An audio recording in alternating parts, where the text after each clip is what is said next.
Na assalamu alaikum warahmatullahi wabarakatuh. Naam, Samata the Big Talent, tunaendelea na darasa zetu. Bwana, nawakumbusha ya kwamba fanyieni kazi kile tunachokisoma, kwa sababu ninapoendelea kuongeza mzigo mwingine hapo wa nyuma hujauelewa, unakuwa umefanya kitu kibaya sana. Jitahidi, kama hujaelewa nifuate inbox.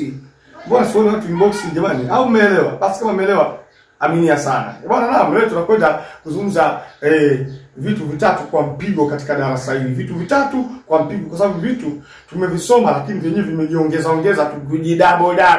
Ni vitu gani? Kwa mfano, hivi vitu vinaitwa tanwini. Kuna zile irabu za tanwini. Irabu za tanwini maana yake mbele yake zinakuwa na nuni sakinen zinapotamkwa.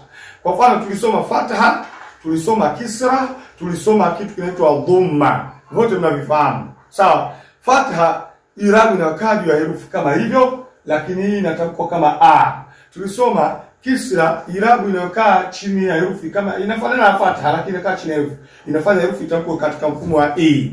Tulisoma irabu inaitwa dhamma au dhamma, yenyewe mnaiona kama kiwao fulani, inakaa juu ya herufi, inafanya herufi itamkwe kama mfumo wa u. Sasa leo tunakwenda katika irabu hizi lakini zinakuwa mara mbili yake. Kwa mfano, tuna fathaten, tuna kisraten, tuna dhammaten. Yani ukisikia fathaten maana yake ni fatha mbili, kisraten maana yake ni kisra mbili, dhammaten ni dhamma hizi mbili. Fathaten kwa ya unaona, tulikuwa na fatha lakini tuna fathaten zinakuwa ziko mbili. Unaona zinakuwa mbili, hizo ndio fathaten.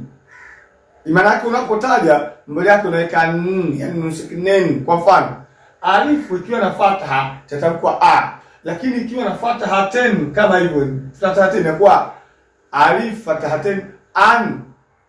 Ilipokuwa na fatha itamkwa a, lakini ikiwa na fathaten itatamkwa an. Tuko pamoja?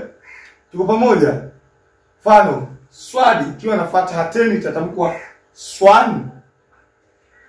Be ikiwa na fathaten itatamkwa ban. Sisi tunaelewana na vizuri. Hizo ndio fatha mbili zinazotamkwa. Sawa, jimu ikiwa na fathaten itatamkwa jan. Jan. Sisi tuko pamoja, ni fatha mbili hizo. Haya, tunaenda kwenye kisraten. Mnakumbuka tulikuwa na kisra moja? Kisra zikiwa mbili zinakuwa zinaitwa kisraten kama hizo hapa.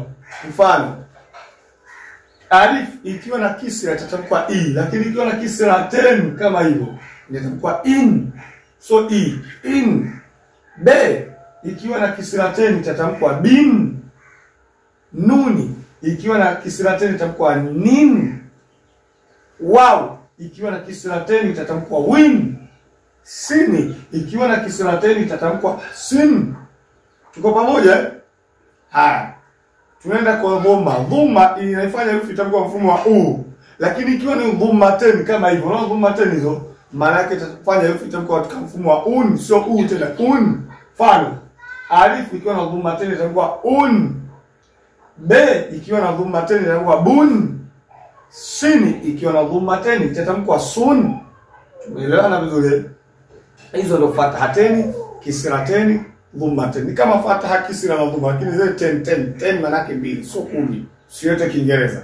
10 ni vitu viwili. Kwa mfano, rak'aten ni rak'a mbili. Sawa?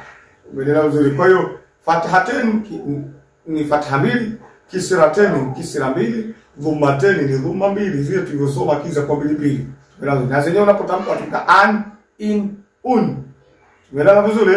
Asante sana. Hivi ndivyo ambavyo tunavyokwenda. Kwa hiyo nakuleteni maswali munifanyie kama inavyostahili. Samata the Big Talent, tupo kwa ajili ya kukufunulia fahamu yako kwa upesi zaidi.